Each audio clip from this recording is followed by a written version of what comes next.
Bonjour à tous, nous sommes au deuxième jour de ce programme du mystère de l'offrande. Aujourd'hui, comme deuxième point, nous allons parler de l'utilisation de l'offrande. L'utilisation de l'offrande. Et comme verset d'appui, je vais prendre Esdras chapitre 2 au verset 68. Ici, dans ce livre d'Esdras chapitre 2 au verset 68, il nous est parlé de la liste des Judéens qui revenaient d'exil. Au verset 68, il est dit: en arrivant à Jérusalem, la ville du temple du Seigneur, certains chefs de famille font des dons volontaires, autrement dit des offrandes volontaires. Ces offrandes doivent servir à reconstruire le temple de Dieu là où il était avant. Ils donnent autant qu'ils peuvent, 61 000 pièces d'or et 2500 kilos d'argent. Ils offrent aussi 100 vêtements de prêtres. Regardez, Esdras chapitre 2 verset 68 à 69. Il est dit ici que les gens arrivaient de Jérusalem, la ville du temple du Seigneur. Et certains chefs de famille font des dons volontaires, autrement dit des offrandes volontaires. Ces offrandes doivent servir à reconstruire le temple de Dieu là où il était avant. Pour dire que lorsqu'il y a certaines personnes qui prêtent des offrandes, qui donnent des offrandes, nous parlons aussi dans cette utilisation-là pour dire que voici à quoi servent un peu les offrandes dans l'église. Ces offrandes non seulement ne sont pas utilisées pour aider certaines personnes dans le besoin, mais cela sert aussi pour l'avancement de l'œuvre de Dieu. Cela sert aussi pour reconstruire les débris ou acheter les choses qui manquent dans l'œuvre de Dieu, pour que l'œuvre de Dieu puisse avancer. Mais s'il est aussi dit que ces personnes ont donné autant qu'ils pouvaient. Mais certaines personnes en ont autant, mais ils donnent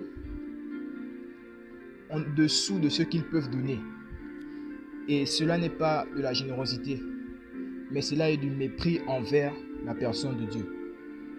Dieu nous donne autant parce qu'il sait que ce qu'on a, on peut donner plus. On ne peut demander plus à une personne qui en a peu. Non. Si on te demande beaucoup, c'est parce qu'au fond, Dieu reconnaît que tu en as plus. Mais on ne viendra pas auprès d'une personne venir quémander ou encore forcer. Non, la Bible dit ici, ces personnes ont donné, ils ont fait des dons volontaires. Mais la quantité d'argent qu'ils ont donné pesait tellement parce qu'ils avaient l'amour de donner. Tu ne peux pas donner si tu n'as pas l'amour. Ils donnent autant qu'ils peuvent. Ils offrent aussi 100 vêtements de prêtres. Ici, les prêtres peuvent être ici représentés comme des serviteurs ou des servantes de Dieu. Ce n'est pas Dieu qui descendra du ciel pour venir porter ces vêtements. Mais ce sont ceux qui sont au service dans le temple. Parce qu'ils voyaient des besoins, ils voyaient des manquements. Aujourd'hui, on peut voir des manquements ou encore des besoins dans la vie de certains hommes ou serviteurs de Dieu. Mais on refuse de donner, soi-disant peut-être qu'ils vont nous dépasser dans la vie ou dans la société. L'offrande est mise au service. Elle est mise au service de l'Église. Par exemple, pour le soutien des ministres de Dieu, pasteurs ou encore missionnaires. Le loyer ou les frais d'entretien du bâtiment, comme on vient de le lire. Les ministres, des ministères autant pour moi, et l'aide aux démunis. Pour les églises affiliées, c'est-à-dire pour ceux qui se joignent à un parti, l'offrande permet également de supporter les services de leur dénomination.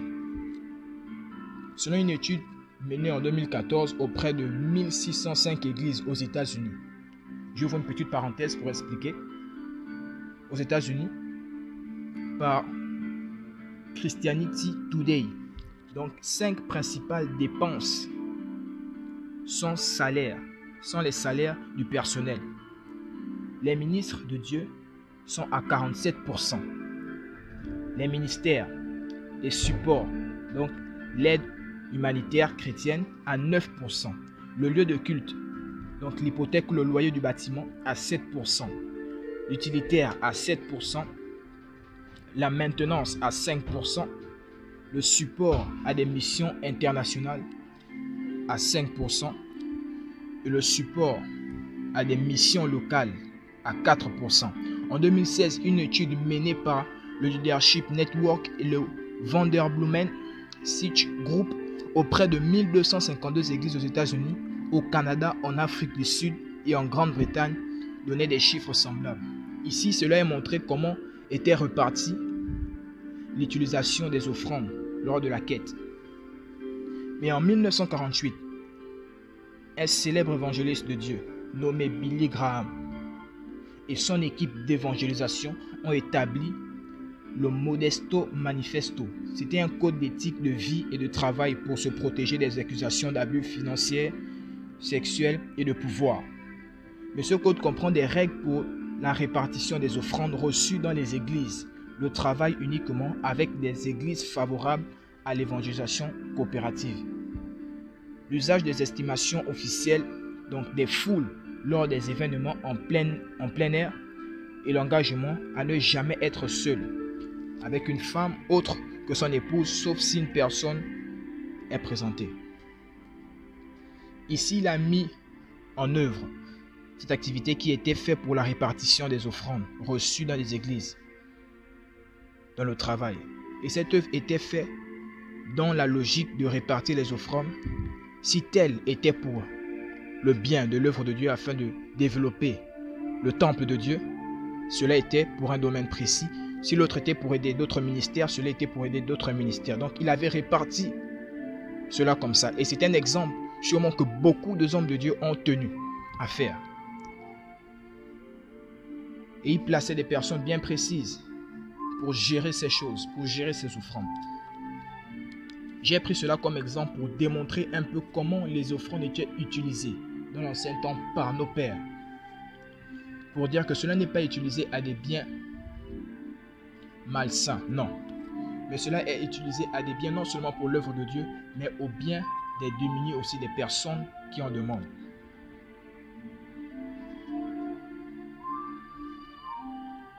Vos offrandes n'iront pas dans les mains des personnes malsaines. Vos offrandes n'iront pas dans les mains des personnes qui n'en ont pas.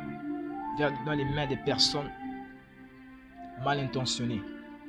Mais cela servira toujours à ce que l'œuvre de Dieu puisse avancer en bon uniforme, en conformité aussi avec ceux qui donnent.